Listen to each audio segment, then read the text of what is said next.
Hello friends, स्वागत है आपका हमारे YouTube channel study our life में। तो अभी जो हमारा जीएस पॉइंटर के बुक से घटना चक्र का बुक था, ये वन लाइनर का, जिसका हमने मॉडर्न हिस्ट्री स्टार्ट किया था, उसका आज ये हमारा तीसरा वीडियो होगा। और इसके बाद एक और वीडियो आप लोगों को मिलेगा। उसके बाद मॉडर्न हिस्ट्री भी समाप्त हो जाएगा और उसके बाद साइंस एवं प्रौद्योगिकी से कुछ है जो भी करंट है उसमें अप टू डेट किया हुआ है। 2021-22 का सब दिया हुआ है, तो मैं कोशिश करती हूँ कि एग्ज़ाम से पहले उसे भी अपलोड कर दूँ ताकि आप लोग एक बार ज़रूर उसे देख के जाएं और बहुत ही फ़ायदा होने वाला है उससे। और तो चलिए शुरू करते हैं। और इस बुक का पीडीएफ अगर आप लोग को चाहिए तो हम टेलीग्राम चैनल पर डाल देंगे, जिसका लिंक हमारे डिस्क्रिप्शन में दिया हुआ है। स्टडी आवर लाइफ के नाम से हमारा टेलीग्राम चैनल है, आप लोग जल्दी से उसे ज्वाइन कर ले और इसके पीडीएफ भी आप लोग प्राप्त कर सकते हैं। और अगर आप लोगों ने अभी तक हमारा चैनल सब्सक्राइब नहीं किया है तो प्लीज़ आप लोग से रिक्वेस्ट है कि आप लोग हमारे चैनल को सब्सक्राइब करें, सपोर्ट बनाए रखें और वीडियो अच्छा लगे तो एक लाइक ज़रूर कर दें, क्योंकि मेरा मेहनत आप लोग जानते हैं कि जब हम आप लोगों के लिए इतना मेहनत करते हैं तो आप लोग तो एक लाइक ज़रूर कर ही सकते हैं। तो चलिए शुरू करते हैं। तो आज का जो टॉपिक है वो हमारा है कांग्रेस का लखनऊ अधिवेशन। तो कांग्रेस का लखनऊ अधिवेशन जो है वो दिसंबर 1916 ईस्वी में इंडियन नेशनल कांग्रेस तथा इंडियन मुस्लिम लीग ने एक ही समय अपने अधिवेशन आयोजित किए थे। कहाँ किए थे? लखनऊ में। और वर्ष 1916 में भारतीय राष्ट्रीय कांग्रेस के लखनऊ अधिवेशन की अध्यक्षता की थी AC मजूमदार। लखनऊ अधिवेशन की अध्यक्षता किसने किया था? AC मजूमदार ने। कांग्रेस और मुस्लिम लीग के बीच प्रसिद्ध लखनऊ समझौते पर हस्ताक्षर हुआ था 1916 में। अतिवादियों और उदारवादियों के पुनर्मिलन की प्रक्रिया में प्रमुख शिल्पी थी एनी बेसेंट। कौन थी? Annie Besant. वर्ष 1916 में मुस्लिम लीग और कांग्रेस के मध्य समझौता कराया था VG तिलक ने। कांग्रेस के वर्ष 1916 के लखनऊ अधिवेशन में लिया गया मुख्य दूरगामी परिणाम का निर्णय था मुस्लिम लीग की पृथक निर्वाचन क्षेत्र की मांग को स्वीकार की गई। नेक्स्ट है कि इंडियन नेशनल कांग्रेस और मुस्लिम लीग के बीच मतैक्य का काल प्रदर्शित करता है 1916 से 1922। कह रहा है कि इंडियन नेशनल कांग्रेस और मुस्लिम लीग के बीच का कब है? ईस्वी क्या है? 1916 से 1922। वर्ष 1916 में लखनऊ के कांग्रेस अधिवेशन के विषय में सत्य है वो है कि इस अधिवेशन में उदारवादियों और उग्रवादियों के बीच पुनः मेल स्थापित हुआ था और महात्मा गांधी पहली बार चंपारण के किसानों की समस्या से अवगत कराए गए थे। नेक्स्ट है होम रूल लीग आंदोलन। बहुत ही इंपॉर्टेंट है। तो होम रूल लीग आंदोलन सर्वप्रथम प्रारंभ किया गया था एनी बेसेंट ने। किसने प्रारंभ की थी? एनी बेसेंट ने आरंभ की थी। 1915 से 16 में होम रूल लीग आरंभ की गई थी तिलक एवं एनी बेसेंट के नेतृत्व में। साथ किसने दिया था? बाल गंगाधर तिलक ने भी साथ दिया था। एनी बेसेंट मुख्यतः संबंध रही है गृह शासन आंदोलन से। एनी बेसेंट गृह शासन आंदोलन से जुड़ी हुई थी। प्रथम विश्व युद्ध के दौरान आंदोलन में जो भारत में लोकप्रिय हुआ था वह था होम रूल आंदोलन। Bal Gangadhar Tilak, Annie Besant, M Subramaniam Iyer तथा TS ऑलकट में से सफल होम रूलिंग की स्थापना में योगदान नहीं था। तो योगदान नहीं था, TS ऑलकट का योगदान नहीं था। CR दास, सुब्रमण्यम अय्यर, एनी बेसेंट तथा VG तिलक में होम रूल आंदोलन से नहीं जुड़ा था। CR दास होम रूल आंदोलन से नहीं जुड़े थे। होम रूल समर्थक अपनी राजनीतिक शक्तियों का सफलतापूर्वक प्रदर्शन कर सके कांग्रेस के 1916 के लखनऊ अधिवेशन में। होम रूल आंदोलन भारत के स्वतंत्रता संग्राम के एक नए चरण के आरंभ का घोतक था, क्योंकि इसने देश के सामने स्वशासन की एक ठोस योजना रखी थी। कौन सा? होम रूल आंदोलन भारत के स्वतंत्रता संग्राम के लिए एक नए चरण का आरंभ किया था।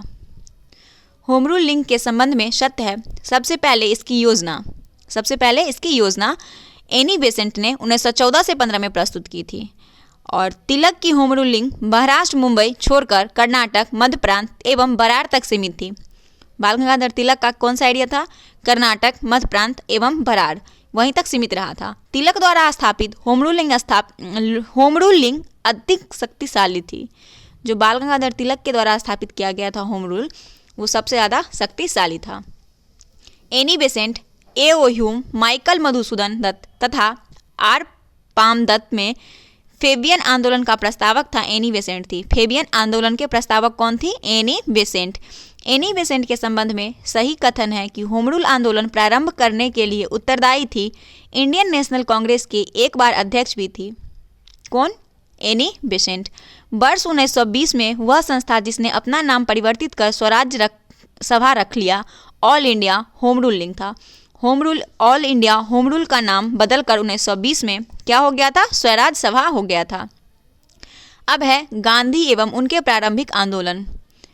सबसे पहले करमचंद गांधी दीवान थे, तो पोरबंदर, राजकोट और वांकानेर के। करमचंद गांधी किसको कहा गया? बचपन का नाम था। महात्मा गांधी का ही बचपन का नाम मोहनदास करमचंद गांधी था। महात्मा गांधी ने जिस कॉलेज से पढ़ाई की थी वह श्यामलाल दास कॉलेज भावनगर था। कहाँ था? श्यामलाल दास भावनगर। दक्षिण अफ्रीका में रहने की अवधि में महात्मा गांधी ने जिस पत्रिका का प्रकाशन किया था उसका नाम इंडियन ओपिनियन था। ये दक्षिण अफ्रीका से प्रकाशित पुस्तक था महात्मा गांधी के द्वारा। फिनिक्स फॉर्म डरबन, जो दक्षिण अफ्रीका में था। फिनिक्स फॉर्म है कहाँ? डरबन में। महात्मा गांधी के समर्थक थे दार्शनिक अर्जाक्तावाद के। गांधी के रामराज के युगल सिद्धांत था सत्य और अहिंसा। गांधी जी की दृष्टि में अहिंसा का अर्थ सत्य की प्राप्ति का रास्ता है। गांधी के संदर्भ में बिना मार्क्सवाद के मार्क्सवादी, बिना समाजवाद के समाजवादी, बिना व्यक्तिवाद के व्यक्तिवादी तथा समाजवादियों में एक व्यक्तिवादी और समाजवादियों में एक मार्क्सवादी में से सही है वो है समाजवादी में से एक व्यक्तिवादी और समाजवादियों में से एक मार्क्सवादी। गांधी की सत्याग्रह रणनीति में सबसे अंतिम स्थान प्राप्त है हड़ताल को। गांधी जी के सिद्धांत के अनुसार सही कथन है सत्याग्रही का शस्त्र अहिंसा। सत्याग्रही को अपने संकल्प में दृढ़ विश्वास होना चाहिए। सत्याग्रही को विरोधियों के प्रति दोष भाव नहीं रखना चाहिए। गांधी के अनुसार हिंसा का क्रूरतम रूप गरीबी का स्थापित्व है। गांधी जी ने एक परिवार नियोजन हेतु तरीका बताया आत्मनिरंतर।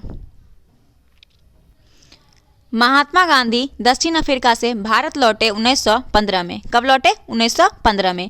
गांधी जी अफ्रीका में रहे थे 21 वर्ष तक। दक्षिण अफ्रीका के जिस रेलवे स्टेशन पर गांधी जी को ट्रेन से फेंका गया था उस रेलवे स्टेशन का नाम पीटर मरित्सबर्ग था। M.K. गांधी ने भारतीय राष्ट्रीय कांग्रेस के जिस अधिवेशन में सर्वप्रथम भाग लिया था वो कोलकाता अधिवेशन 1901 था। भारत के स्वतंत्रता आंदोलन के दौरान महात्मा गांधी द्वारा स्थापित साबरमती आश्रम स्थित है अहमदाबाद नगर के बाहर में। महात्मा गांधी ने अहमदाबाद के निकट साबरमती के किनारे एक आश्रम बनाया जिसे सत्याग्रह आश्रम नाम दिया। किसने बनवाया था साबरमती में? महात्मा गांधी ने। सत्याग्रह आश्रम साबरमती का है अहमदाबाद में। महात्मा गांधी के संबंध में साबरमती, फिनिक्स, वार्धा तथा सदाकत आश्रमों में सबसे पुराना फिनिक्स है। गांधी जी ने सेवा धर्म अपनाया था दक्षिण अफ्रीका में। महात्मा गांधी के राजनीतिक गुरु गोपाल कृष्ण गोखले थे। महात्मा गांधी के अनुसार राजनीतिक का तात्पर्य था जन कल्याण के लिए सक्रियता।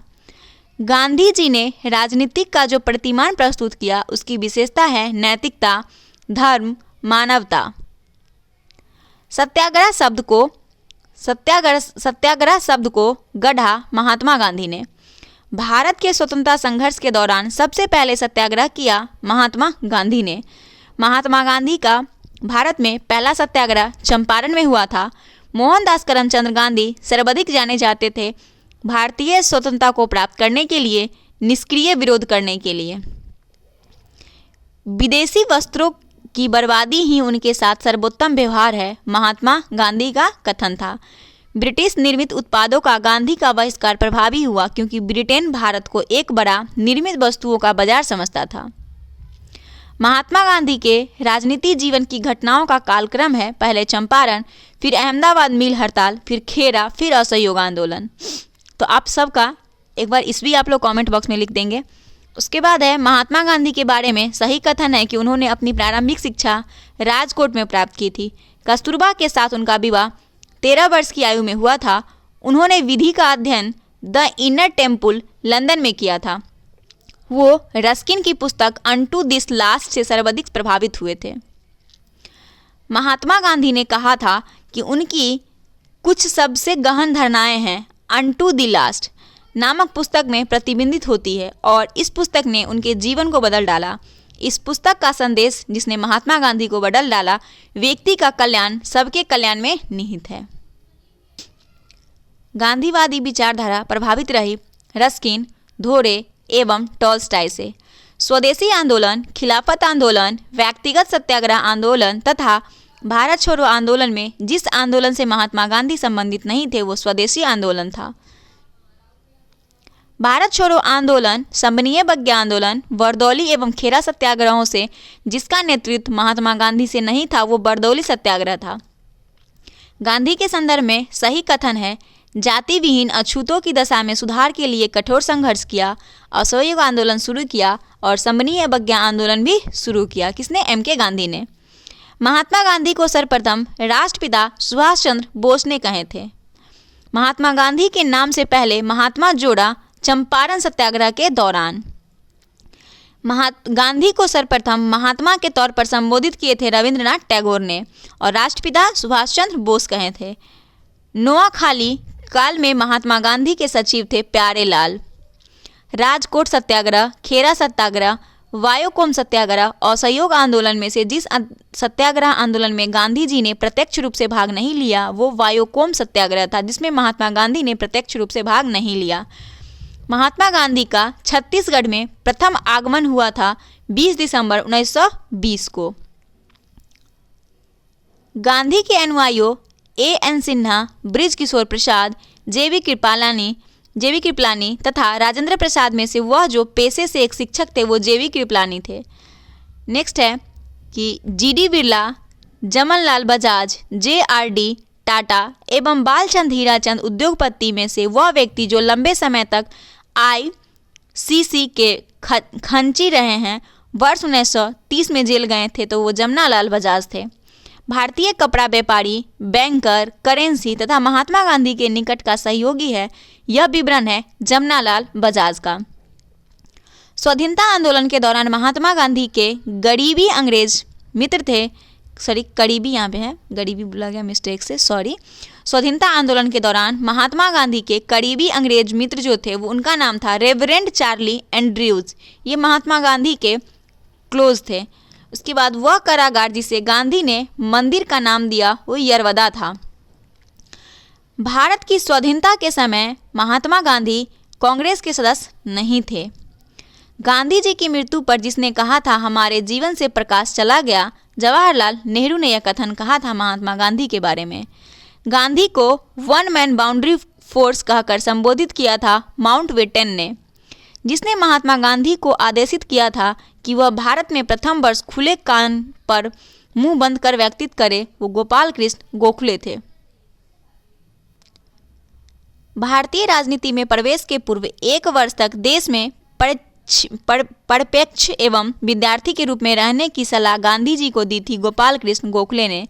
गलत साधन हमें भी कभी भी सही उद्देश्य तक नहीं ले जाते, यह कथन M.के. गांधी का ही था। जो नैतिक दृष्टिकोण से गलत है वह राजनीतिक दृष्टिकोण से कभी सही नहीं हो सकता, यह सिद्धांत महात्मा गांधी का ही है। क्या कथन है कि जो नैतिक दृष्टिकोण से गलत है वह राजनीतिक दृष्टिकोण से कभी सही नहीं हो सकता।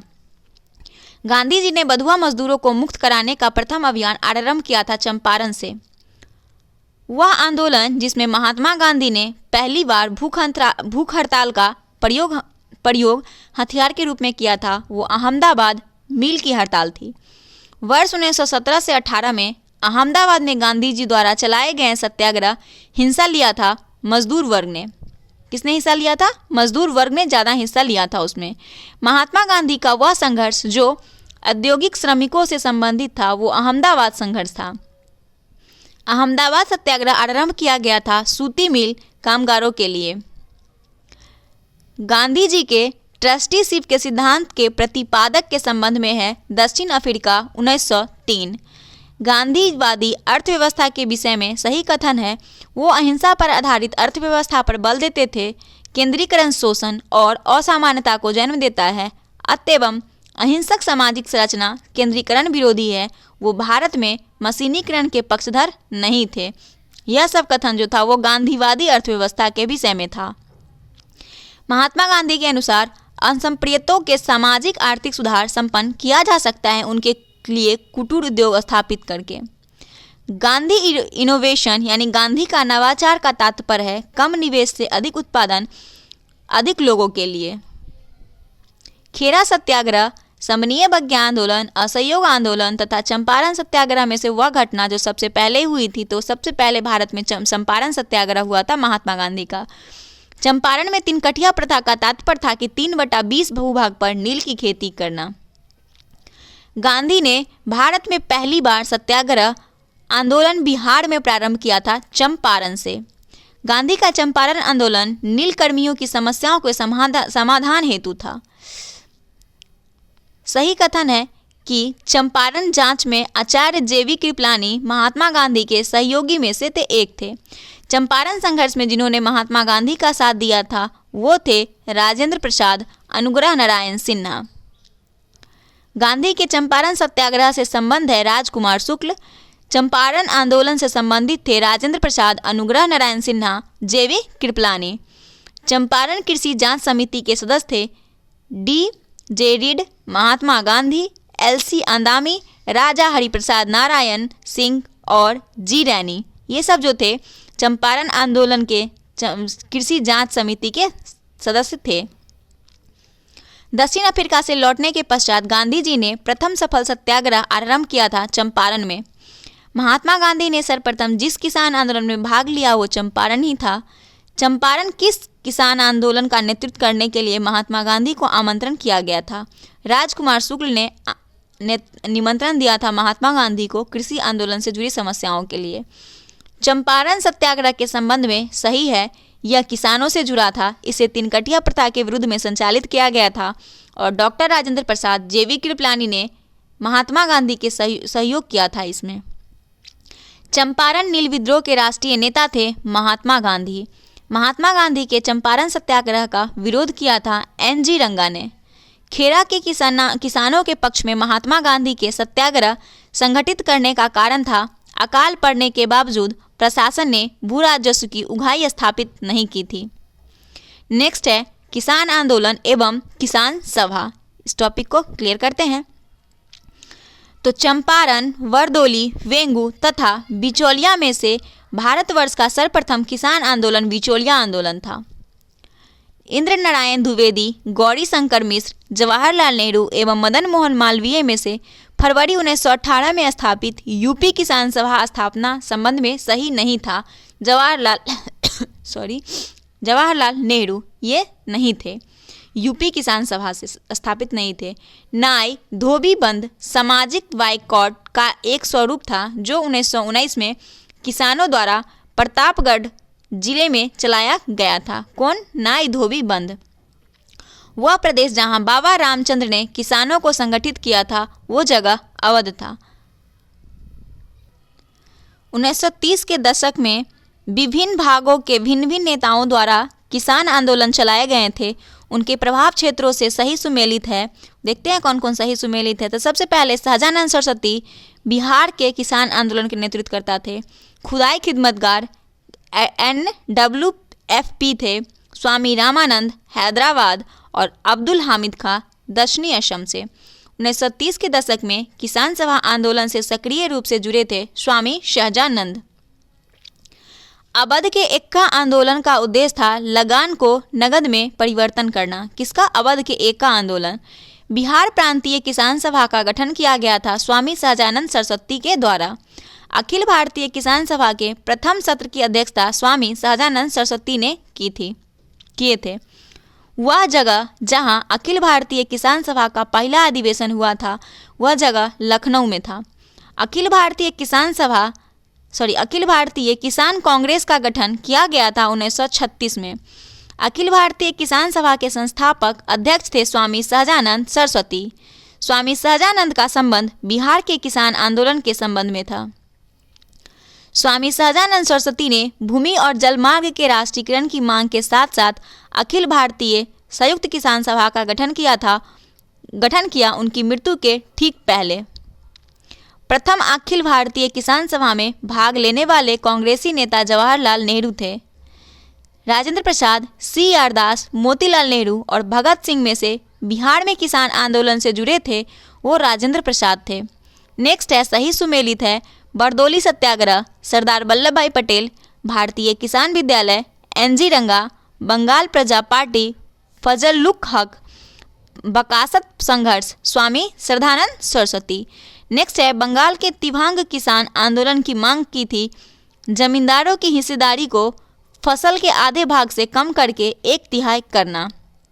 यह जो है बंगाल के दिव्यांगा किसान आंदोलन की मांग थी कि जमींदारों की हिस्सेदारी को फसल से आधे भाग से कम करके 1/3 कराना। बरदौली सत्याग्रह जो 1928 में हुआ था, उसका नेतृत्व सरदार वल्लभ भाई पटेल ने किया था। तो बरदौली सत्याग्रह कब हुआ था? 1928 में। महात्मा गांधी ने वल्लभ भाई पटेल को सरदार की उपाधि उनकी बड़ी संगठन क्षमता के कारण बारदौली सत्याग्रह में दिया था। महात्मा गांधी ने दिया था यह उपाधि वल्लभ भाई पटेल को। कौन सी उपाधि? सरदार की उपाधि। आचार्य विनोबा भावे के भूदान आंदोलन के प्रारंभ से संबंध स्थान था पोचमपल्ली। भूदान आंदोलन के सर्वप्रथम प्रारंभ हुआ था तत्कालीन आंध्र प्रदेश जो वर्तमान तेलंगाना राज्य में पड़ता है। अब है ट्रेड यूनियन एवं साम्यवादी दल। देखते हैं। तो सबसे पहले भारत में 1918 में प्रथम मजदूर संघ की स्थापना वीपी वाडिया ने किया था। 1918 में प्रथम मजदूर संघ की स्थापना वीपी वाडिया ने किया था। अहमदाबाद टेक्सटाइल लेबर एसोसिएशन की स्थापना महात्मा गांधी ने किया था। भारत ट्रेड यूनियन कांग्रेस के पहले अध्यक्ष लाला लाजपत राय थे। किसके? ट्रेड यूनियन कांग्रेस के। उसके बाद है कि अखिल भारतीय ट्रेड यूनियन कांग्रेस वर्ष 1920 में बॉम्बे में सर्वप्रथम अधिवेशन की अध्यक्षता की थी लाला लाजपत राय ने। वर्ष 1929 में नागपुर में संपन्न all India trade union Congress की अध्यक्षता किए थे जवाहरलाल नेहरू ने। कम्युनिस्ट इंटरनेशनल का सदस्य बनने वाला पहला भारतीय MN राय था। अक्टूबर 1920 में भारतीय कम्युनिस्ट पार्टी की स्थापना के लिए ताशकंद में एकत्र हुए भारतीय के समूह के मुखिया थे MN राय। कानपुर संयंत्र मुकदमा जिस आंदोलन के नेताओं के विरुद्ध था वह था साम्यवादी आंदोलन। कानपुर संयंत्र मुकदमा जो था वो साम्यवादी आंदोलन के विरुद्ध में था। ट्रेड यूनियन आंदोलन के क्रांतिकारी चरण का समय था 1926 से 1939। वर्ष 1940 में 1940 में रेडिकल डेमोक्रेटिक पार्टी का गठन किया गया था MN राय के द्वारा। सोमेंद्र नाथ टैगोर द्वारा स्थापित दल का नाम क्रांतिकारी साम्यवादी दल था। नेक्स्ट है हमारा रॉलेट एक्ट और जालियांवाला बाग हत्याकांड 1919। कंप्लीट करते हैं। भारतीय स्वतंत्रता संग्राम के दौरान रॉलेट एक्ट ने जिस कारण से सार्वजनिक रोष उत्पन्न किया था वह है इसमें लोगों को बिना मुकदमा चलाए जेल भेजने के लिए अधिकृत किया गया था। रॉलेट एक्ट लाने का प्रयोजन था राष्ट्रीय एवं क्रांतिकारी गतिविधियों पर रोक लगाना। रॉलेट एक्ट भारत में लागू किया गया था वर्ष 1919 में। रॉलेट एक्ट का लक्ष्य था बिना मुकदमा चलाए बंदी बनाना और मुकदमाओं की सुनवाई संक्षिप्त प्रक्रिया द्वारा करवाना। नेक्स्ट है कि रॉलेट सत्याग्रह के संदर्भ में सही कथन है कि रॉलेट अधिनियम सेडिएशन कमेटी की सिफारिश पर आधारित था। रॉलेट सत्याग्रह में गांधी ने होम रूलिंग का उपयोग करने में का प्रयास किया था। जब रॉलेट एक्ट पारित हुआ था उस समय भारत का वाइसराय लॉर्ड जेम्स फोर्ड था। रॉलेट एक्ट का भारतीय राष्ट्रीय कांग्रेस ने विरोध किया क्योंकि इसका लक्ष्य था व्यक्तिगत स्वतंत्रता को सीमित करना। जालियांवाला बाग नरसंहार गांधीवादी सत्याग्रह से संबंधित है रॉलेट सत्याग्रह।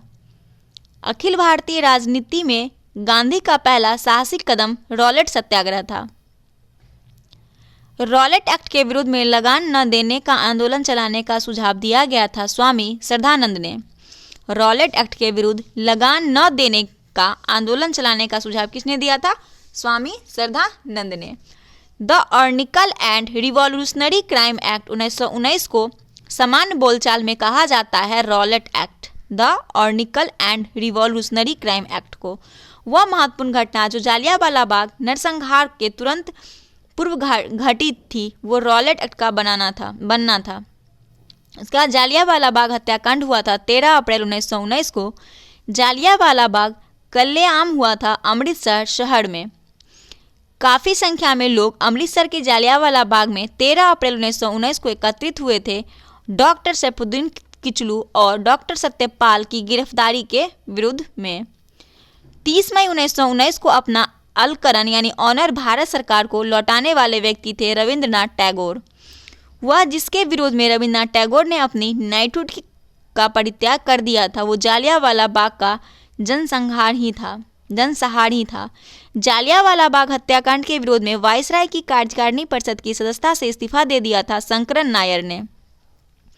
जालियांवाला कांड के विरुद्ध में सर की उपाधि त्यागी थी रविन्द्रनाथ टैगोर ने। जालियांवाला बाग नरसंहार, डॉक्टर सत्यपाल मलिक को बंदी बनाया जाना तथा वर्ष 1919 का अमृतसर कांग्रेस का अधिवेशन घटनाओं का सही क्रम था। डॉक्टर सत्यपाल को बंदी बनाना जाना, जालियांवाला बाग नरसंहार और 1919 का अमृतसर में कांग्रेस का अधिवेशन, ये जालियांवाला बाग का सही क्रम था। हंटर आयोग की नियुक्ति की गई थी जालियांवाला बाग हत्याकांड के बाद। जनरल डायर का नाम जुड़ा हुआ था जालियांवाला की घटना में। जालियांवाला बाग हत्याकांड के लिए जिम्मेदार ओ डायर को लंदन में मार डाला था उधम सिंह ने। जालियांवाला बाग के नरसंहार पर कांग्रेस जांच समिति की रिपोर्ट के प्रारूप लिखने का कार्य सौंपा गया था महात्मा गांधी को। वर्ष 1919 में जघन्य जालियांवाला बाग कांड के समय भारत का वायसराय था लॉर्ड चेम्सफोर्ड। कौन था? Lord Chelmsford. वह घटना जिसे मार्टेन्ग्यू के निवारक हत्या के नाम से विशेषीकृत किया गया है वो जालियांवाला बाग का नरसंहार था। वह एक्ट जिसके कारण सार्वजनिक रोष की लहर उभरी, फलस्वरूप जालियांवाला बाग में ब्रिटिश द्वारा जनसंहार की घटना घटी, द रॉलेट एक्ट में। नेक्स्ट टॉपिक है खिलाफत आंदोलन। खिलाफत आंदोलन का प्रारंभ शौकत अली और मोहम्मद अली ने मिलकर किया था। किसका? खिलाफत आंदोलन का प्रारंभ। खिलाफत आंदोलन के प्रमुख नेताओं में से थे मौलाना मोहम्मद अली और शौकत अली। खिलाफत आंदोलन के मुख्य उद्देश्य था कि भारत के मुसलमानों में ब्रिटिश विरोधी भावना उत्पन्न करना, ऑटोमन साम्राज्य की रक्षा और खिलाफत का रक्षण करना। वर्ष 1919 में अखिल भारतीय खिलाफत सम्मेलन का अध्यक्ष चुना गया था महात्मा गांधी को।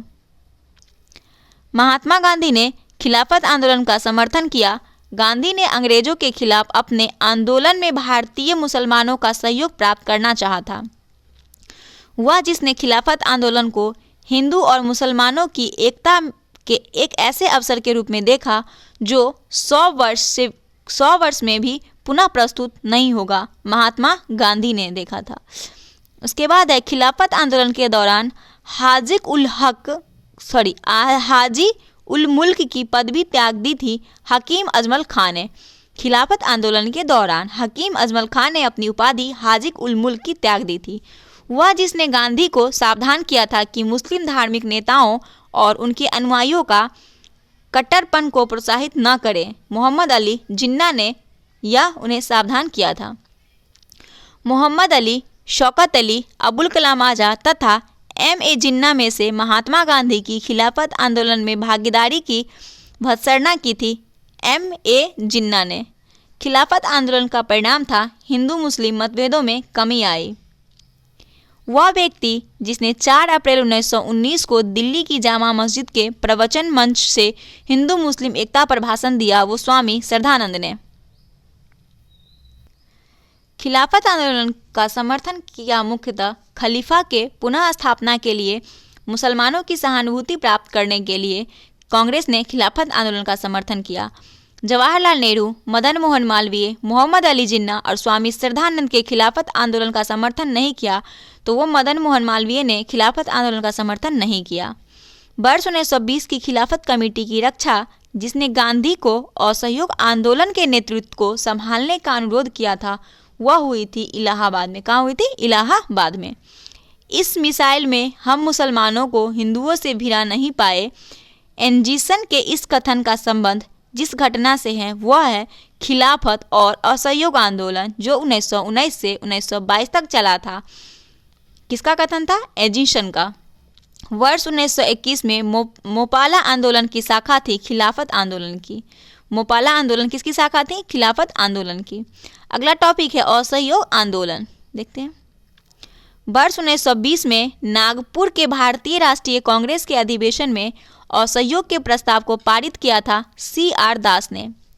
भारतीय राष्ट्रीय कांग्रेस ने पहला असहयोग आंदोलन शुरू किया था 1920 में। महात्मा गांधी द्वारा चलाया गया प्रथम जन आंदोलन असहयोग आंदोलन ही था। खिलाफत आंदोलन का प्रश्न, नमक कानून, पंजाब में अत्याचार तथा रॉलेट एक्ट में से वह कारण जो असहयोग आंदोलन का प्रारंभ करने का कारण नहीं था, वो नमक कानून था। एक वर्ष में स्वराज का नारा गांधी ने दिया असहयोग आंदोलन के समय में। 1919 के सुधारों की भारतीयों की आकांक्षाओं को पूर्ण करने में असफलता के साथ भारतीय राष्ट्रीय कांग्रेस ने स्वराज अथवा स्वशासन हेतु आंदोलन किया। महात्मा गांधी के नेतृत्व में असहयोग आंदोलन के संबंध में सही है वो है, इस आंदोलन की अवधि 1920 से 22 तक थी। एक वर्ष के भीतर स्वराज की प्राप्ति का लक्ष्य था। इसमें बहिष्कार की योजना भी थी। गांधी के असहयोग आंदोलन में लोगों को शराब से परहेज करने का आग्रह किया गया। फलस्वरूप सरकार के राजस्व में भारी कमी आई। एक प्रदेश की सरकार ने लोगों को फिर से शराब पीने को प्रेरित करने के लिए प्रमुख व्यक्ति की एक सूची प्रसारित की जो शराब पीते थे। उस प्रदेश का नाम बिहार था। असहयोग आंदोलन से कांग्रेस सर्वप्रथम जन आंदोलन बनी। हिंदू मुस्लिम एकता में वृद्धि हुई। जनता के मन से ब्रिटिश शक्ति का भय हट गया। ये सब असहयोग आंदोलन से प्रभावित। जालियांवाला बाग हत्याकांड के लिए जिम्मेदार ओ डायर को लंदन में मार डाला किसने? उधम सिंह ने। ब्रिटिश सरकार ने महात्मा गांधी को जो उपाधि दी थी और जिसे उन्होंने असहयोग आंदोलन में वापस कर दिया था, वो केसर-ए-हिंद की उपाधि थी। केसर-ए-हिंद की उपाधि किसने दिया था महात्मा गांधी को? तो ब्रिटिश सरकार के द्वारा दिया गया था और इसी उपाधि को असहयोग आंदोलन में महात्मा गांधी ने वापस कर दिया था। महात्मा गांधी, मदन मोहन मालवीय, तेज बहादुर सप्रू तथा चित्तरंजन दास में से असहयोग आंदोलन के दौरान अपनी वकालत छोड़ दी थी चित्तरंजन दास ने। बाल गंगाधर तिलक, लाला लाजपत राय, मोतीलाल नेहरू तथा चित्तरंजन दास में से वह नेता जिसने असहयोग आंदोलन को समर्थन दिया परंतु इसके परिणाम नहीं देख सके, वो बाल गंगाधर तिलक थे। राहुल सकृत्यानंद 1920 के असहयोग आंदोलन में सक्रिय थे छपरा में। चौरा चौरी कांड की वास्तविक तिथि 4 फरवरी 1922 थी। चौरा चौरी स्थित है गोरखपुर जनपद में। कहाँ है? गोरखपुर जनपद में। महात्मा गांधी ने असहयोग आंदोलन वापस लिया था चौरा चौरी कांड के कारण। चौरा चौरी की घटना के समय महात्मा गांधी बरदौली में थे। कहाँ थे? बरदौली में। असहयोग आंदोलन 1920 में प्रारंभ हुआ था, यह समाप्त 1922 में हुआ। 2 साल बाद दिल्ली में 24 फरवरी 1922 को आयोजित अखिल भारतीय कांग्रेस समिति की बैठक में असहयोग आंदोलन वापस लेने के लिए गांधी जी के विरुद्ध निंदा प्रस्ताव प्रस्तुत किया था डॉक्टर मुंचे ने। निंदा प्रस्ताव किसके विरुद्ध? महात्मा गांधी के विरुद्ध। असहयोग आंदोलन के स्थगन संबंधित घटनाओं का सही क्रम है। पहले चौरा चौरी में पुलिस गोलीकांड, उग्र भीड़ द्वारा पुलिस थाना को जलाना, गांधी जी द्वारा आंदोलन का स्थगन, गांधी जी की गिरफ्तारी, यह असहयोग आंदोलन का सही क्रम है। असहयोग आंदोलन के दौरान बिहार में कृषकों का नेतृत्व किया स्वामी विद्यानंद ने। घटनाओं का सही कालक्रम: चौरा चौरी कांड, बरदौली प्रस्ताव, असहयोग आंदोलन का स्थगन। 1923 से 28 के काल में भारतीय राजनीति में क्रांतिकारी कार्यविधियों का पुनरावृत्ति का कारण था गांधी जी द्वारा असहयोग आंदोलन का स्थगन। वह जिसने असहयोग आंदोलन के दौरान विदेशी वस्त्रों को जलाए जाने पर महात्मा गांधी को लिखा, यह एक निष्ठुर बर्बादी है, रविंद्रनाथ टैगोर ने। काशी विद्यापीठ, गुजरात विद्यापीठ, जामिया मिलिया और काशी हिंदू विश्वविद्यालय संस्थाओं में से असहयोग आंदोलन के दौरान स्थापित की गई थी। काशी विद्यापीठ, गुजरात विद्यापीठ और जामिया मिलिया को 1921 से 22 के असहयोग आंदोलन का मुख्य प्रतिफल था हिंदू मुस्लिम एकता। नेक्स्ट सुमेलित है 1885 में भारतीय राष्ट्रीय कांग्रेस की स्थापना हुआ था। 1905 में बंगाल विभाजन, फिर 4 साल बाद यानी 1909 में मार्ल मिंटो सुधार आया था और 1930 में संबंधीय अवज्ञा आंदोलन की शुरुआत हुई थी। दिसंबर 1929 में भारतीय राष्ट्रीय कांग्रेस का लाहौर अधिवेशन हुआ था। 23 मार्च 1929 को भगत सिंह, सुखदेव और राजगुरु को फांसी पर चढ़ाया गया था। 1 अगस्त 1920 को असहयोग आंदोलन का आरंभ हुआ था और 1919 को रॉलेट एक्ट आया था अप्रैल में, 13 अप्रैल को। अब है कि महात्मा गांधी द्वारा 1922 में असहयोग आंदोलन स्थगित कर दिया गया। ये कथन सही है या गलत, ये पूछा जा रहा है, तो स्थगन कर दिया गया था, सही है। इस स्थगन का CR दास एवं मोतीलाल नेहरू द्वारा विरोध किया गया था। यह दोनों सही है, लेकिन R और A का सही व्याख्या नहीं है। असहयोग आंदोलन के दौरान वह व्यक्ति जिसने पटना कॉलेज छोड़ा जबकि उसकी परीक्षा में केवल 20 दिन ही बचे थे, तो वो जयप्रकाश नारायण थे, जिन्होंने अपना 20 दिन पहले एग्जाम से 20 दिन पहले पटना कॉलेज को छोड़ दिया। असहयोग आंदोलन विरोधी सभा की स्थापना की थी पुरुषोत्तम दास, ठाकुर दास, जमुना दास, द्वारिका दास, कवशी जहांगीर, P सेठना और शीतलवार आदि ने असहयोग आंदोलन विरोधी सभा की स्थापना की थी। स्वराज पार्टी का गठन 1927, इसे देखते हैं। तो स्वराज पार्टी की स्थापना जिन कारणों से की गई थी वह है गांधी जी द्वारा असहयोग आंदोलन वापस लेना, काउंसिलों में प्रवेश कर तथा उन्हें काम न करने देकर 1919 में भारत शासन अधिनियम का उच्छेदन करना स्वराज पार्टी के स्थापना का मुख्य उद्देश्य था। स्वराज पार्टी के निर्माण करने के लिए कांग्रेस के अध्यक्ष पद से त्यागपत्र दिया था CR दास ने। स्वराज पार्टी का गठन असहयोग आंदोलन की असफलता के बाद हुआ था। मोतीलाल नेहरू, CR दास द्वारा 1923 में गठित पार्टी का नाम था स्वराज पार्टी। मोतीलाल नेहरू और CR दास के द्वारा 1923 में स्वराज पार्टी का गठन किया गया था। मोतीलाल नेहरू स्वराज दल के नेता थे। श्रीनिवास अयंगर, चित्तरंजन दास, विट्ठल भाई पटेल और CR राजागोपालाचारी में से दल नहीं था, वो C राजगोपालाचारी दल नहीं थे। मोतीलाल नेहरू, CR दास, NC केलकर तथा राजेंद्र प्रसाद में से एक स्वराज पार्टी से संबंधित नहीं थे, वो राजेंद्र प्रसाद नहीं थे। बिहार में स्वराज दल का गठन किया गया था श्री कृष्ण ने। किसने किया था? श्री कृष्ण ने।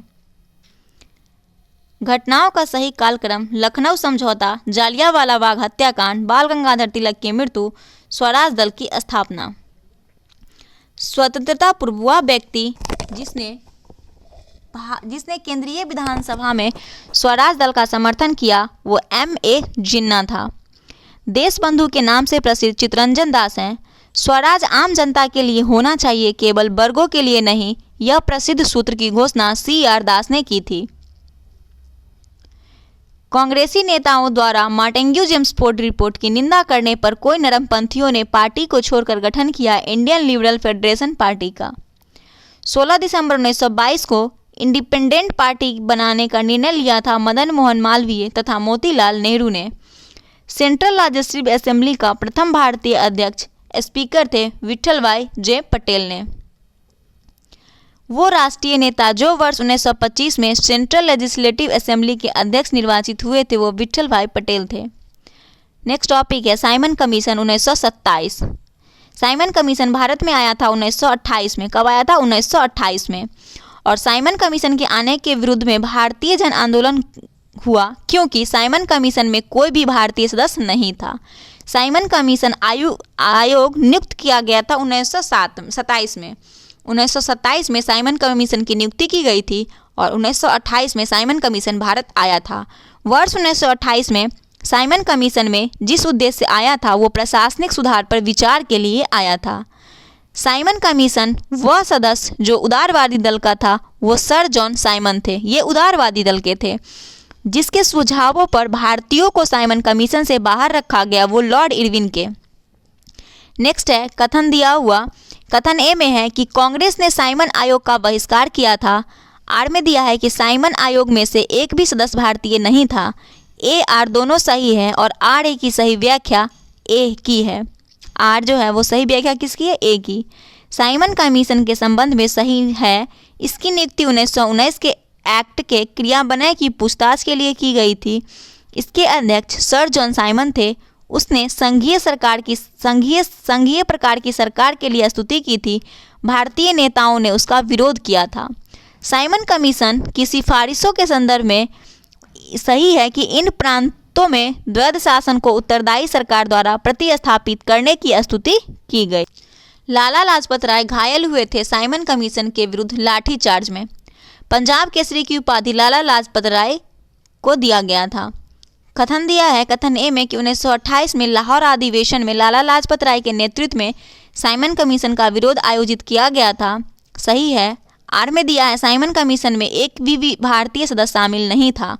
तो ए आर दोनों सत्य है और आर ए का सही व्याख्या भी करता है। नेहरू रिपोर्ट तैयार की थी ML नेहरू ने, यानी मोतीलाल नेहरू ने नेहरू रिपोर्ट को तैयार किए थे। राजगोपालाचारी को सरदार पटेल व पंडित जवाहरलाल नेहरू और गोविंद बल्लभ पंत, सर तेज बहादुर प्रभु और जयकर तथा जवाहरलाल नेहरू और जगजीवन राम में सर्वप्रथम भारत के लिए औपनिवेशिक स्वराज की मांग की थी वो सर तेज बहादुर प्रभु और जयकर ने। भारतीय स्वतंत्रता आंदोलन के समय काल के संदर्भ में नेहरू रिपोर्ट में अनुशंसा की थी अल्पसंख्यकों हेतु आरक्षित स्थानों के लिए संयुक्त निर्वाचन क्षेत्र, संविधान में भारतीयों के लिए मौलिक अधिकारों का प्रावधान। वर्ष 1928 में इंडिपेंडेंस फॉर इंडिया लिंक के गठन के संबंध थे जवाहरलाल नेहरू और सुभाष चंद्र बोस से।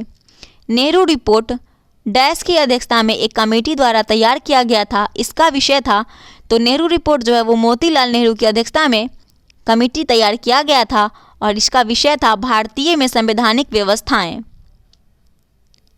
मुस्लिम लीग के जिस अधिवेशन में MA जिन्ना ने अपना 14 सूत्रीय प्रस्ताव रखा था वो 1929 में दिल्ली में मुस्लिम लीग अधिवेशन था, जिसमें मुस्लिम लीग ने 14 सूत्रीय प्रस्ताव को रखा था। नेक्स्ट है कि कांग्रेस दल की उग्र शाखा ने, जिसके एक प्रमुख नेता जवाहरलाल नेहरू थे, इंडिपेंडेंस फॉर इंडिया लीग की स्थापना की थी। वह लीग स्थापित हुई थी नेहरू रिपोर्ट के विरुद्ध में। अगला टॉपिक है कांग्रेस का लाहौर अधिवेशन पूर्ण स्वराज प्रस्ताव 1929।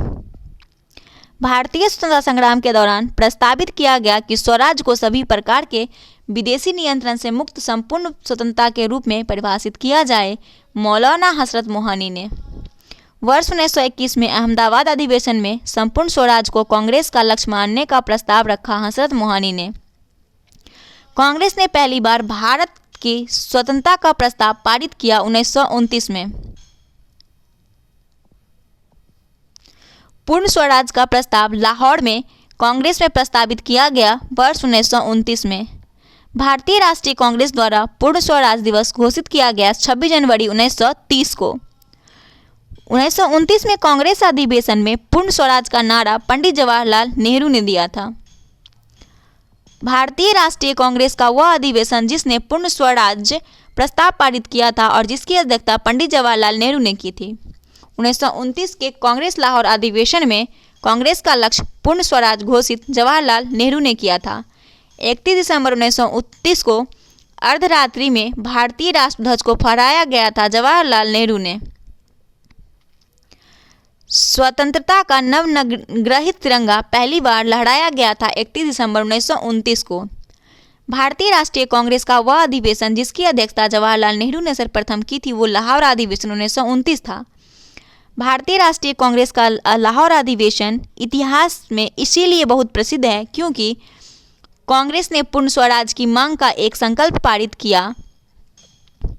1929 में कांग्रेस के लाहौर अधिवेशन में पारित संकल्प में शामिल था भारत की विदेश नीति की घोषणा, पूर्ण स्वराज की लक्ष्य की घोषणा, संबंधीय विज्ञ आंदोलन प्रारंभ करने की तैयारी। पूर्ण स्वराज संकल्प को भारतीय राष्ट्रीय कांग्रेस के लाहौर अधिवेशन में प्रस्तुत किया गया जवाहरलाल नेहरू ने। अगला टॉपिक है संबंधीय विज्ञ आंदोलन। कार्यकारी कमेटी को संबंधीय विज्ञ आंदोलन प्रारंभ करने का अधिकार दिया लाहौर संयंत्र में। दांडी यात्रा के साथ प्रारंभ हुआ संबंधीय विज्ञ आंदोलन। संबंधीय विज्ञ आंदोलन प्रारंभ हो गया दांडी यात्रा के साथ। गांधी जी ने दांडी मार्च प्रारंभ किया था 12 मार्च 1930 को।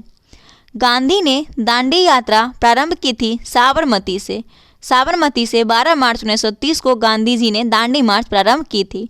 1930 में महात्मा गांधी ने संबंधीय विज्ञ आंदोलन प्रारंभ दांडी से किया था, दांडी के साबरमती से। वह प्रांत जिसके सत्याग्रहियों की संख्या महात्मा गांधी के दांडी कूच में सर्वाधिक थी वो गुजरात के।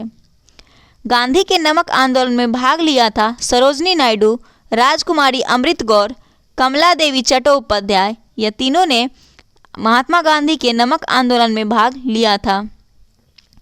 असहयोग आंदोलन, नमक सत्याग्रह, बरदोली कूच और भारत छोड़ो आंदोलन में से महिलाओं की भागीदारी सर्वाधिक मानी जाती है नमक सत्याग्रह में। दांडी मार्च शुरू किया था नमक कानून तोड़ने हेतु। संबंधीय विज्ञ आंदोलन शुरू किया गया था दांडी मार्च के बाद। दांडी यात्रा चली थी 24 दिन तक।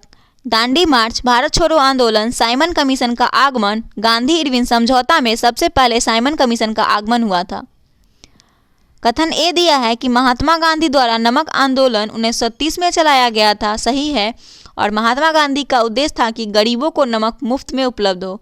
ए सही है और आर जो वो गलत है। समन्वय बग्या आंदोलन के संदर्भ में सही कथन है कि मदन मोहन मालवीय, देवदास गांधी और के.एम. मुंशी को नमक कानून तोड़ने पर सजा दी गई थी। शांति के विरुद्ध अधिकार की जिस लड़ाई में मैं विश्व की सहानुभूति चाहता हूँ, यह कथन गांधी के दांडी यात्रा से है। महात्मा गांधी की दांडी यात्रा के विषय में सत्य है, यह पूर्णतः एक पैदल यात्रा थी। साबरमती आश्रम से आरंभ होकर इसका समापन दांडी में हुआ था। साबरमती आश्रम से शुरू समूची यात्रा 24 दिनों में पूरी हुई थी। नमक सत्याग्रह के समय गांधी जी के गिरफ्तार हो जाने के बाद आंदोलन के नेता के रूप में स्थान लिया अब्बास तैयब जी ने। महात्मा गांधी धरसाना नामक गोदाम पर कांग्रेस कार्यकर्ताओं के धाबे के समय यरबदा जेल में थे। वह आंदोलन जिसमें भाग लेने के लिए आचार्य विनोबा भावे प्रथम बार गिरफ्तार हुए, वो समन्वय बग्या आंदोलन था। गांधी जी ने जिस विदेशी पत्रकार को दांडी मार्च के समय अपने साबरमती आश्रम में ठहराया था, वो वेब मिलर था। 1930 में नमक कानून तोड़ने के लिए तंजौर तट पर एक अभियान संगठित किया श्री राजगोपालाचारी ने। नमक सत्याग्रह के दौरान बिहार में लोगों के नमक के साथ एक और कर विरोध किया गया, वो चौकीदारी कर था। भारतीय स्वाधीनता संघर्ष के दौरान रेड शर्टर्स के नाम से भी पहचाने जाने वाली खुदाई खिदमतगार ने आह्वान किया पठान क्षेत्रीय राष्ट्रवादी एकता और उपनिवेशवाद के विरुद्ध संघर्ष का। लाल कुर्ता दल संगठित किया गया अंग्रेजों को निकालने के लिए। गढ़वाल रेजिमेंट के सैनिकों ने प्रदर्शनकारियों पर गोली चलाने से इनकार कर दिया। समन्वय बग्या आंदोलन के दौरान लाल कुर्ती आंदोलन के नेता खान अब्दुल गफ्फार खां थे। वर्ष 1930 में अंग्रेज सरकार के विरुद्ध प्रसिद्ध पेशावर कांड का नायक था वीर चंद्र सिंह गढ़वाली ने। जिया तरंग आंदोलन प्रारंभ हुआ था मणिपुर में। जिया तरंग आंदोलन प्रारंभ हुआ था कहाँ? मणिपुर में। बेगूसराय के चौकीदारी टैक्स के विरुद्ध आंदोलन एक हिस्सा था समन्वय बग्या आंदोलन का। बेगूसराय चौकीदारी टैक्स के विरुद्ध समन्वय बग्या आंदोलन की असफलता के बाद गांधी ने महत्व दिया रचनात्मक कार्यक्रम को। प्रभावती देवी स्वतंत्रता संग्राम सेनानी थी, कहाँ की? पटना की थी। अब है गांधी इरविन समझौता। गांधी इरविन समझौता का मुख्य रूप से गोलमेज सम्मेलन में कांग्रेस की भागीदारी सहज करने के लिए हुआ था। गांधी इरविन समझौतों में सम्मिलित मांगे थी राउंड टेबल कॉन्फ्रेंस में भाग लेने के लिए कांग्रेस को आमंत्रित करना और सहयोग आंदोलन के संबंध में जारी किए गए अध्यादेशों को वापस लेना, केवल उन्हीं कैदियों की रिहाई जिन पर हिंसा का अभियोग नहीं था। 5 मार्च 1931 को इरविन गांधी समझौता हुआ था।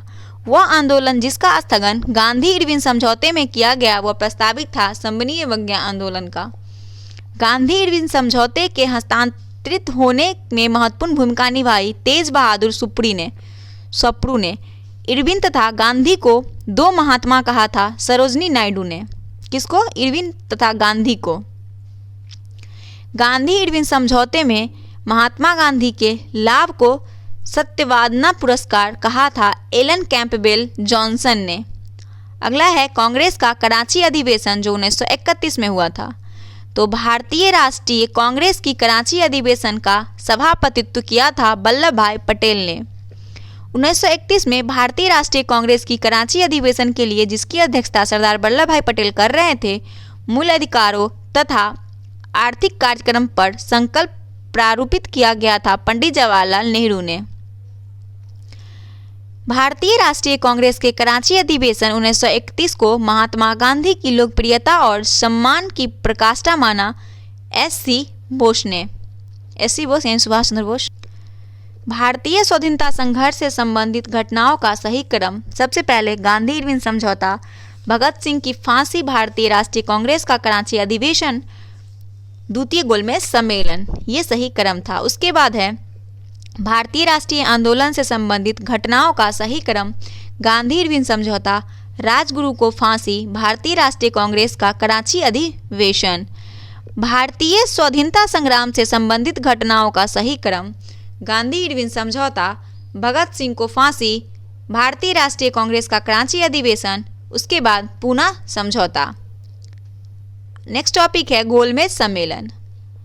मौलाना मोहम्मद अली, मौलाना अबुल कलाम आज़ाद, महात्मा गांधी, पंडित जवाहरलाल नेहरू में से वह भारतीय नेता जिसने लंदन में प्रथम गोलमेज में कॉन्फ्रेंस में भाग लिया था वो मोहम्मद अली जिन्ना था। मौलाना मोहम्मद अली थे। प्रथम गोलमेज सम्मेलन के बारे में सही है कि यह 1930 में आयोजित हुआ था। इसे साइमन कमीशन की रिपोर्ट पर चर्चा करनी थी और इसका आयोग लंदन में हुआ था।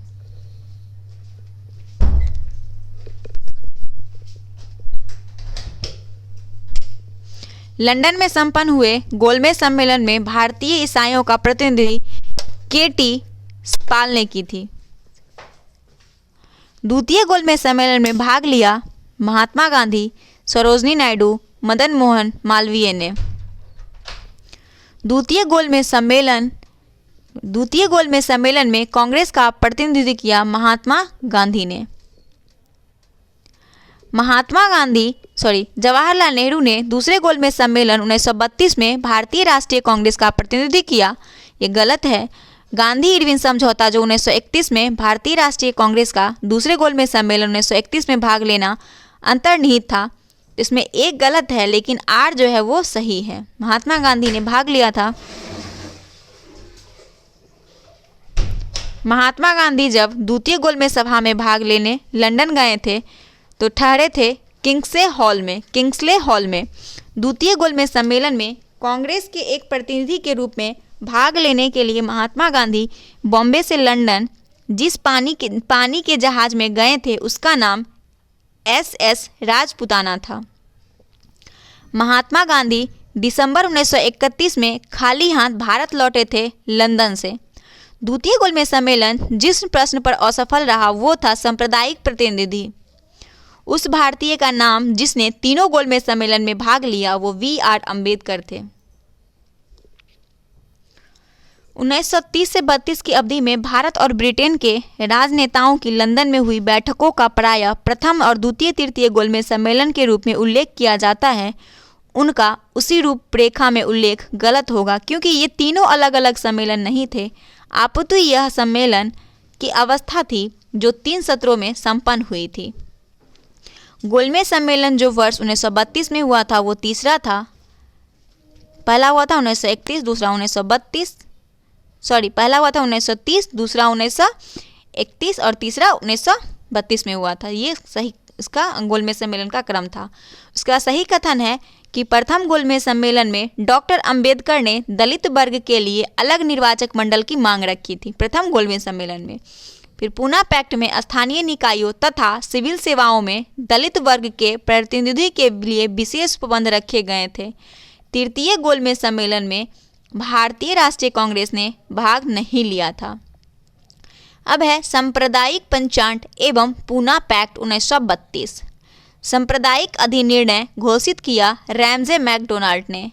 अगस्त 1932 में रैमजे मैकडोनाल्ड के सांप्रदायिक पंचाट के द्वारा पहली बार एक पृथक निर्वाचक समूह बनाया गया अछूतों के लिए। कथन ए में है कि ब्रिटिश सरकार ने अगस्त 1932 में सांप्रदायिक पुरस्कार की घोषणा की और आड़ में है कि इसके तहत प्रत्येक अल्पसंख्यक समुदाय के लिए विधानमंडलों में कुछ सीटें सुरक्षित की थी, जिसके लिए सदस्यों का चुनाव पृथक निर्वाचन मंडलों से होता है। तो ए आर दोनों सही है और ए जो है आर का सही स्पष्टीकरण भी है। मैकडोनाल्ड के सांप्रदायिक पंचाट ने पृथक चुनाव क्षेत्र में एवं आरक्षित सीटें आवंटित की थी मुसलमानों, सिखों तथा अनुसूचित जातियों के लिए। महात्मा गांधी ने पहला आमरण अनशन प्रारंभ किया था कम्युनल अवार्ड के समय महात्मा गांधी ने पहला आमरण अनशन शुरू किया था। वर्ष 1932 में महात्मा गांधी ने मरणोपरांत उपवास प्रधानताएं इसलिए किया कि रैमजे मैकडोनाल्ड ने सांप्रदायिक अधिनिर्णय की घोषणा की थी। सांप्रदायिक अवार्ड एवं पूना पैक्ट में दलित वर्ग के लिए सीट थी 71 व 147। पूना समझौता का उद्देश्य था दलित वर्ग को प्रतिनिधित्व देना। कथन ए में है कि पूना पैक्ट ने कम्युनल अवार्ड के उद्देश्य को धराशायी कर दिया और कारण में है कि उस माध्यम से संसद एवं विधानसभाओं में अनुसूचित जातियों एवं अनुसूचित जनजातियों की सीटें आरक्षण का मार्ग प्रशस्त हो गया। तो ए आर दोनों सही है और आर ए का सही व्याख्या है। कथन ए में है कि ब्रिटिश सरकार ने अगस्त 1932 में सांप्रदायिक पुरस्कार की घोषणा की। इसके तहत प्रत्येक अल्पसंख्यक समुदाय के लिए विधानमंडलों में कुछ सीटें सुरक्षित की गई थी, जिसके लिए सदस्यों का चुनाव पृथक निर्वाचक मंडल से होता था। तो ए आर दोनों सही है और ए जो है सही स्पष्टीकरण आर का है। श्री भीमराव अंबेडकर व महात्मा गांधी के बीच एक समझौता हुआ था जो पूना समझौता के नाम से जाना जाता है। पूना पैक्ट पर हस्ताक्षर किए थे। सांप्रदायिक अधिनिर्णय के विरुद्ध महात्मा गांधी के आमरण अनशन के बाद पूना समझौता 24 सितंबर 1932 को हस्तांतरित हुआ। इस समझौते पर गांधी जी के समर्थकों एवं अंबेडकर ने हस्ताक्षर किए थे और गांधी जी इस पर हस्ताक्षर नहीं किए थे।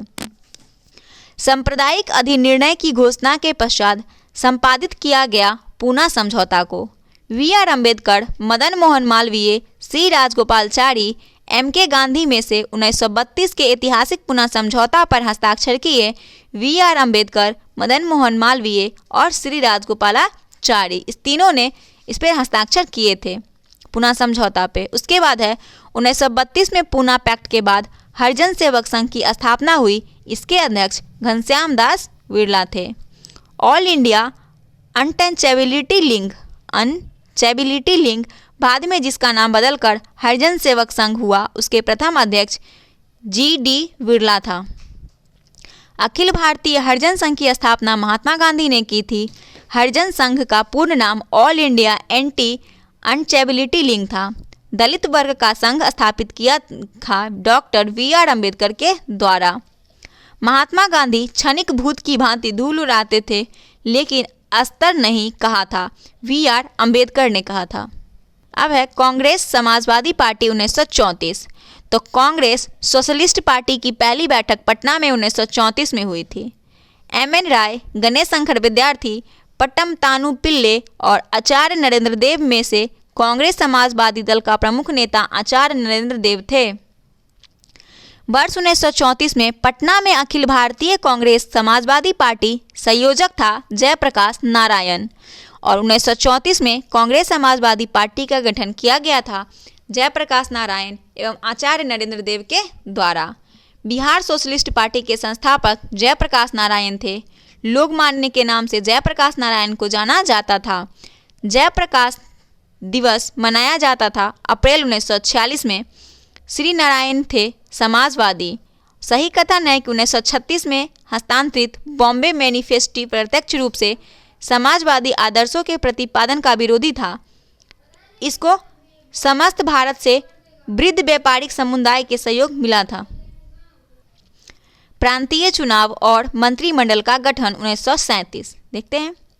तो 1937 में संपन्न विधानसभा चुनाव में इंडियन नेशनल कांग्रेस को पूर्ण बहुमत नहीं मिला था पंजाब से।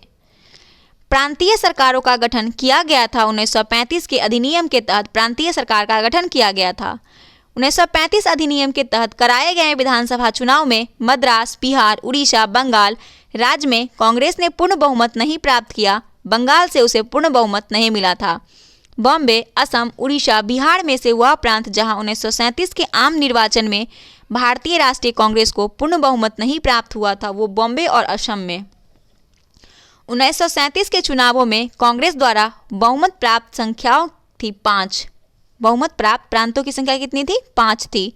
1937 में भारतीय राष्ट्रीय कांग्रेस का मंत्रिमंडल बना मध्य प्रांत उड़ीसा में। वह प्रांत जहां पर वर्ष 1937 के आम चुनाव के बाद भारतीय राष्ट्रीय कांग्रेस ने अपनी सरकार बनाई, वो 3 प्रांत था, बिहार, मद्रास और उड़ीसा।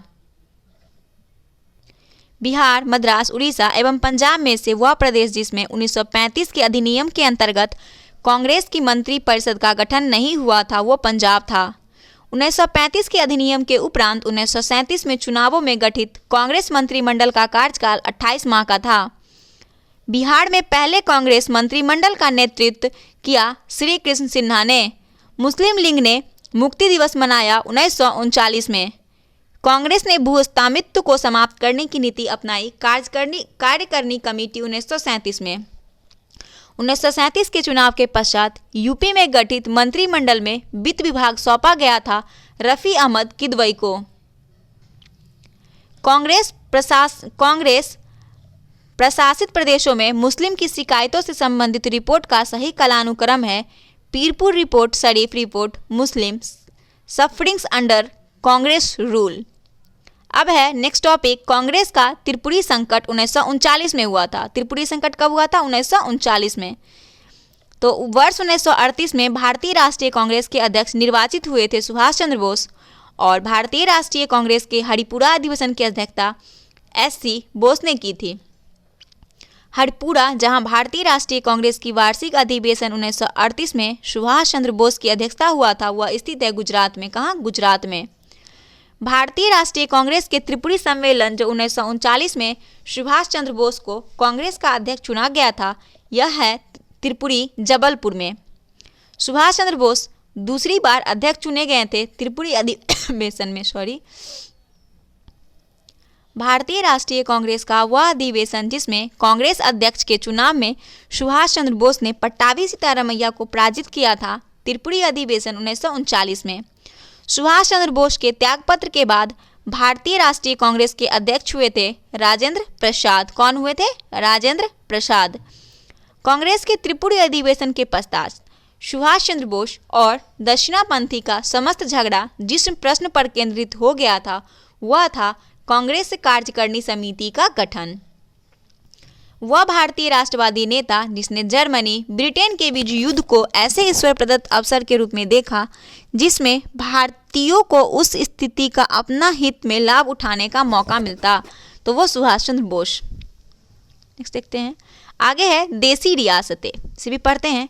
तो 1987 के बटलर कमेटी का क्या उद्देश्य था कि भारत सरकार तथा देसी राज्यों के मध्य संबंधों को सुधारना, ये बटलर कमेटी का उद्देश्य था जो 1927 में हुआ था। All India State Peoples Conference का गठन 1927 में हुआ था। 1939 में भारत प्रजामंडल यानी All India State Peoples Conference के अध्यक्ष थे जवाहरलाल नेहरू। भारतीय संघ के राजवाड़े का विलय अधिकाधिक हुआ था वर्ष 1947 में।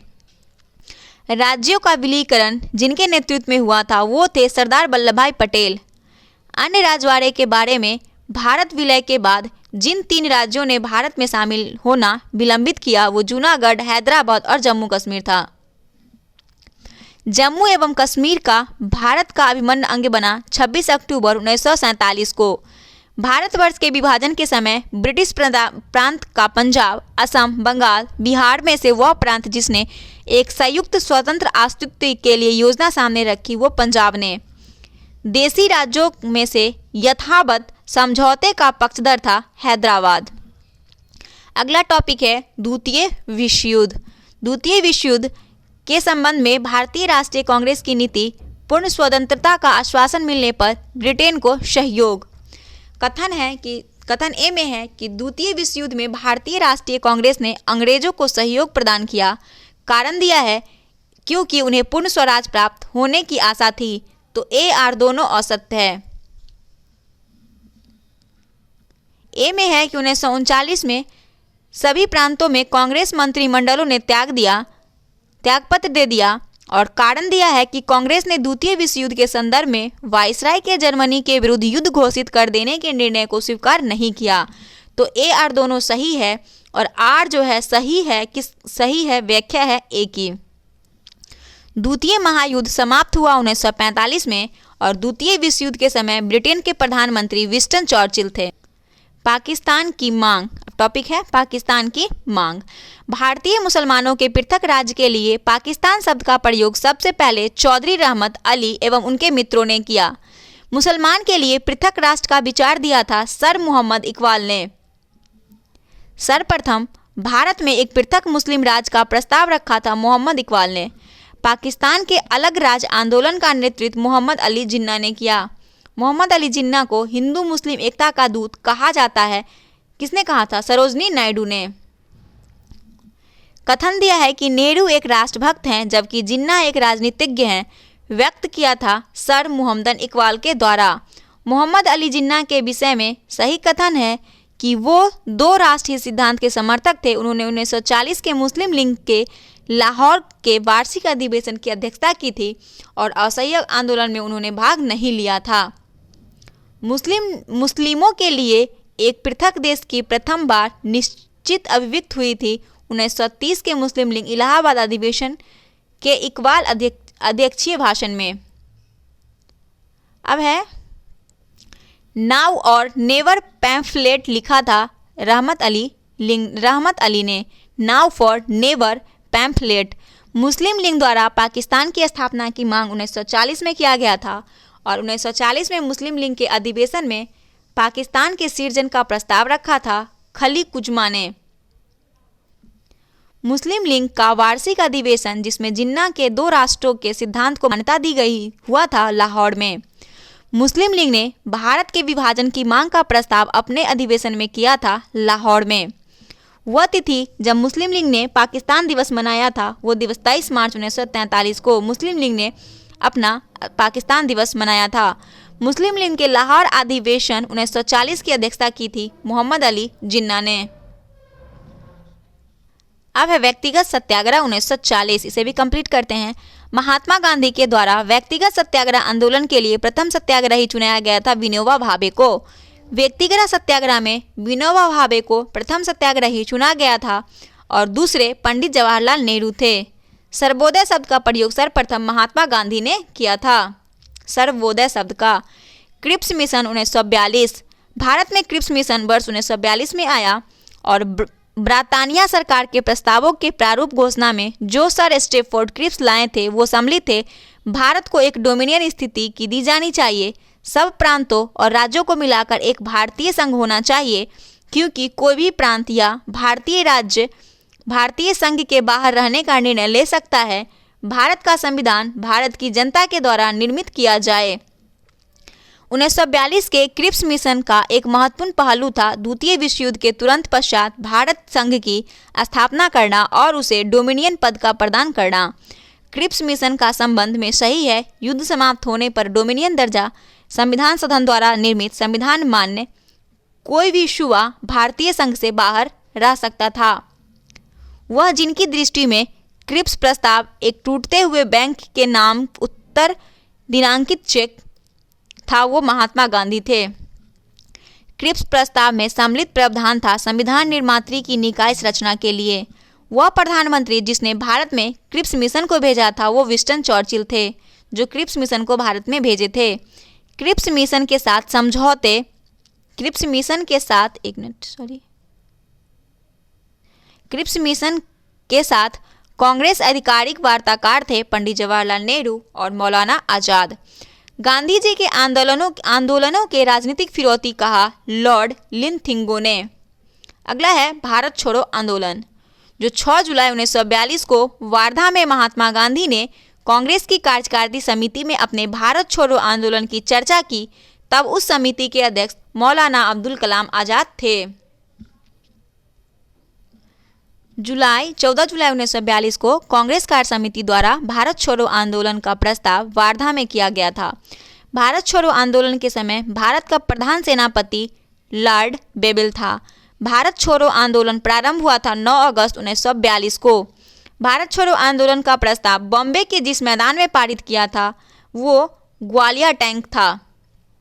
भारत छोड़ो आंदोलन के समय प्रारंभ करने के पूर्व दिन महात्मा गांधी ने राजसी रियासतों के राजाओं को अपनी जनता की प्रभुता स्वीकार करने को कहा। यह कथन हम भारत को या तो आज़ाद करेंगे या आज़ादी के प्रयास में दिवगत होंगे जुड़ा है भारत छोड़ो आंदोलन से। करो या मरो का नारा महात्मा गांधी ने दिया। करो या मरो का संबंध भारत छोड़ो आंदोलन से। उसके बाद है बलदेव सहाय ने महाधिवक्ता के पद को त्यागपत्र दिया वर्ष 1942 में। भारत छोड़ो आंदोलन प्रारंभ किया गया था क्रिप्स प्रस्ताव की प्रक्रिया में। 1942 में भारत छोड़ो आंदोलन के संबंध में सत्य है कि यह आंदोलन स्वतः प्रवर्तित था। इसने सामान्य श्रमिक वर्ग को आकर्षित नहीं किया था। यह कथन 1942 में जो भारत छोड़ो आंदोलन हुआ था उसके बारे में है। भारत छोड़ो आंदोलन का नेतृत्व महात्मा गांधी किए थे। नारा भारत छोड़ो का नारा किसने दिया था? यूसुफ मेहर अली ने दिया था। Hindu Mahasabha, communist party of India, unionist party of Punjab Bharat छोड़ो आंदोलन का समर्थन नहीं किया था। उपयुक्त सभी पार्टियों ने ए.के. आजाद, राजेंद्र प्रसाद, सरदार वल्लभ भाई पटेल, जवाहरलाल नेहरू 1942 में भारत छोड़ो प्रस्ताव का समर्थन किया था। सरदार वल्लभ भाई पटेल ने 1942 में कांग्रेस के बॉम्बे अधिवेशन में भारत छोड़ो प्रस्ताव पारित किया था। जवाहरलाल नेहरू ने भारत छोड़ो प्रस्ताव का आलेख्य बनाया था महात्मा गांधी। जब भारतीय राष्ट्रीय कांग्रेस ने भारत छोड़ो आंदोलन प्रस्ताव पारित किया तो कांग्रेस के अध्यक्ष मौलाना अबुल कलाम थे। भारतीय राष्ट्रीय कांग्रेस के लगातार 6 वर्ष तक अध्यक्ष रहे अब्दुल कलाम आज़ाद। भारत छोड़ो आंदोलन का फल था कि क्रिप्स के प्रस्तावों से भारतीयों के नौराश्य का, भारत पर जापानी आक्रमण की धमकी का और AICC द्वारा अगस्त 1942 में एक प्रस्ताव पारित करने का। भारत छोड़ो आंदोलन के समय कांग्रेस रेडियो का प्रसारण किया था उषा मेहता ने। कांग्रेस रेडियो पर भारत छोड़ो आंदोलन की अवधि में नियमित रूप से कार्यक्रम प्रसारित करते थे राम मनोहर लोहिया। भारत छोड़ो आंदोलन के दौरान बकरी का टापू अखिल भारतीय आज़ाद का दास्ता गठन किया था जयप्रकाश नारायण ने। भारत छोड़ो आंदोलन के समय इंग्लैंड के प्रधानमंत्री चर्चिल थे। अमेरिकी पत्रकार जो महात्मा गांधी को भारत छोड़ो आंदोलन के दौरान उनके साथ थे, उनका नाम था लुईस फिशर। महात्मा गांधी का जीवनीकार लुई फिशर था एक अमेरिकी पत्रकार। भारत छोड़ो आंदोलन से उत्पन्न दंगे सबसे अधिक व्यापक रहे बिहार एवं संयुक्त प्रांत में। अब नेक्स्ट जो दिया है वो स्टेटमेंट दिया है कि लॉर्ड लिंथिंगो ने 1942 में अगस्त आंदोलन को सिपाही विद्रोह के बाद सर्वाधिक गंभीर विद्रोह कहा था। सही है, और कारण दिया है कि कुछ क्षेत्रों में किसान व्यापक जन आंदोलन उठ खड़े हुए थे। तो AR दोनों सही है और RA का सही व्याख्या भी है। डॉक्टर राजेंद्र प्रसाद 9 अगस्त 1942 को गिरफ्तार करके भेजे गए बांकीपुर जेल में। भारत छोड़ो आंदोलन के संदर्भ में महात्मा गांधी को बंदी बनाया गया था बम्बई में। भारत छोड़ो प्रस्ताव पारित होने के बाद गांधी जी को कैद किया गया आगा खां पैलेस में। महात्मा गांधी तथा उन सहयोगियों की 1942 में हुई धरपकड़ से बिहार में हुए दंगे हुए। इसमें रेल सेवा पूर्ण रूप से ठप हो गई। उसमें अधिकतम प्रभावित जिला मुंगेर था। जयप्रकाश नारायण को राष्ट्रीय स्तर के नेता की पहचान मिली भारत छोड़ो आंदोलन के संदर्भ में। भारत छोड़ो आंदोलन के दौरान जेल से फरार होकर भूमिगत गतिविधियों को संगठित किया था जयप्रकाश नारायण ने। भारत छोड़ो आंदोलन से लोगों को जागृत करने और साहस दिलाने में सफलता मिली। सही है, करो या मरो का नारा लोगों के मन में प्रवेश कर गया। दोनों सही है और स्पष्टीकरण भी दिया हुआ है। कथन ए में है कि राष्ट्रीय स्वयंसेवक संघ 1942 में भारत छोड़ो आंदोलन से पृथक रहा और कारण है कि इसका विचार था इस आंदोलन से भारत की स्वतंत्रता में देर होगी। ए सत्य है और आर जो है वो गलत है। फिर कथन दिया है कि भारत छोड़ो आंदोलन के परिणाम स्वरूप अंग्रेज और मुसलमान कांग्रेस के प्रति समान घृणा के कारण एक दूसरे के नज़दीक आ गए और कारण है जिन्ना ने ब्रिटिश सरकार के पक्के सहयोगी की तरह कार्य किया और मुसलमानों को 1942 में कांग्रेस आंदोलन से दूर रहने के लिए कहा। तो AR दोनों सही है और RA का सही स्पष्टीकरण भी दिया है। स्वतंत्रता संग्राम के दौरान जिस आंदोलन में अरुणा आसफ अली भूमिगत क्रियाकलाप की प्रमुख महिला संगठक थी वो भारत छोड़ो आंदोलन में। आंदोलन जिसके साथ अरुणा आसफ अली जुड़ी थी वो भारत छोड़ो आंदोलन था। भारत छोड़ो आंदोलन में समांतर सरकारों की स्थापना की थी बलिया और सतारा में। बंगाल के मिदनपुरा जिले में जातीय सरकार की स्थापना 1942 में हुआ था। अगला स्टेटमेंट है कि भारत छोड़ो आंदोलन भारतीय राष्ट्रीय आंदोलन की प्रकाष्ठा थी। भारत छोड़ो आंदोलन के पश्चात शक्ति हस्तांतरण की प्रक्रिया की खोज समय का तकाजा थी। तो AR दोनों सही है और RA की सही व्याख्या भी है। भारत छोड़ो आंदोलन के उपरांत सी राजगोपालाचारी ने दी वो आउट नामक पैम्फलेट जारी किया। ब्रिटिश भारत तथा भारतीय राज्यों के प्रतिनिधि को मिलाकर एक युद्ध सलाहकार परिषद की स्थापना की। केंद्रीय कार्यकारी परिषद इस प्रकार पुनर्गठन की गवर्नर जनरल तथा कमांडर इन चीफ के अतिरिक्त अन्य सभी सदस्य भारतीय नेता हो। केंद्रीय तथा प्रांतीय विधानमंडलों के 1945 के अंत में नए चुनाव कराए जाए तथा संविधान का निर्माण करने वाले निकाय को यथासंभव शीघ्र आयोजित किया जाए। संवैधानिक गतिविरोधों का हल में से एक प्रस्ताव का पैम्फलेट में था संवैधानिक गतिरोधी का हल। अब है कि ऑपरेशन रूबिकॉन कूट संबंधित है जेल में गांधी के आमरण अनशन से। तो ये था हमारा जो यहाँ पे समाप्त हो जाता है टॉपिक। नेक्स्ट टॉपिक हमारा सुभाष चंद्र बोस और आज़ाद हिंद फौज से, और आगे भी टॉपिक कुछ देखने को मिलेंगे। तो एक और वीडियो आप लोगों को आएगा, उसके बाद हमारा मॉडर्न हिस्ट्री भी समाप्त हो जाएगा। तो आप लोग को अगर वीडियो अच्छा लगा तो प्लीज़ ज़रूर हमारे वीडियो को लाइक कीजिएगा।